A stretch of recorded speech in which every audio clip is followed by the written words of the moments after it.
Buenas tardes, profesor. Eh, en este video le voy a explicar sobre el capítulo 1 de la teoría de la justicia, un libro desarrollado por el profesor Rawls, en donde él nos plantea una idea principal que es reconocer la justicia como imparcialidad. Un rasgo principal de esta es pensar que los principios de una sociedad en la posición original son racionales y mutuamente desinteresados.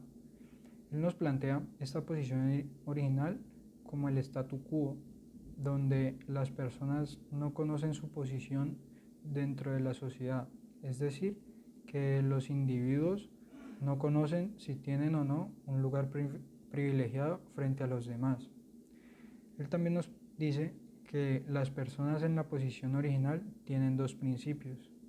Uno, que es la igualdad en la repartición de derechos y deberes, y el segundo, que se está de acuerdo con las desigualdades sociales y económicas si éstas producen bienes compensadores para todos, en especial a los más vulnerables, es decir, a las clases más vulnerables.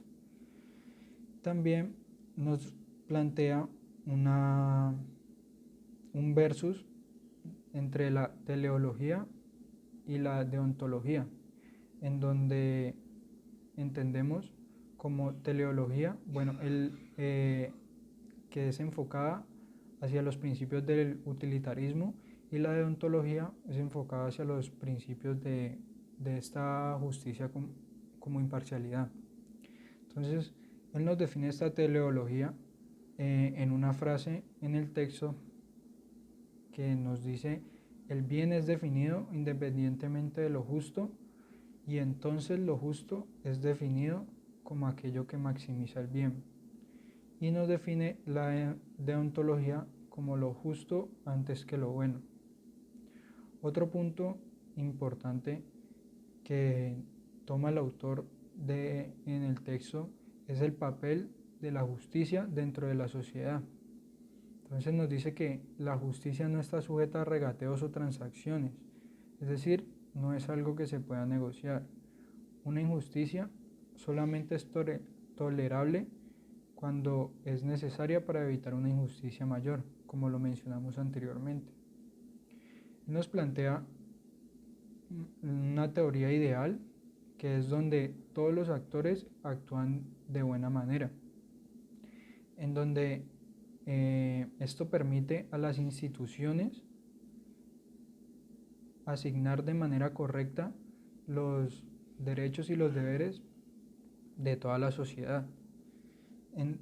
Él también nos plantea y nos dice que hay que tener en cuenta que existen individuos con objetivos y propósitos diferentes, por lo que una concepción compartida de la justicia establece los vínculos de la amistad dentro de la sociedad, y que, como lo venimos recalcando, una concepción de justicia es preferible a otra cuando sus consecuencias generales son más deseables, y que las instituciones solo son justas cuando no hacen distinciones arbitrarias entre las personas al asignarle los derechos y los deberes.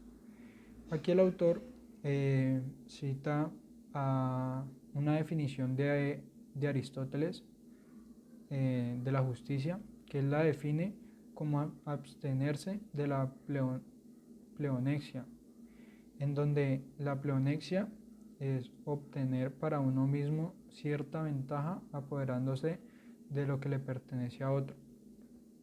Entonces, otro punto importante que toca el autor dentro del primer capítulo del libro es el intuicionismo, donde nos dice que el intuicionismo, los principios competitivos pueden representarse mediante una curva de indiferencia, y que el intuicionismo plantea la pregunta de hasta qué punto es posible dar una explicación de nuestros juicios acerca de lo justo o lo injusto.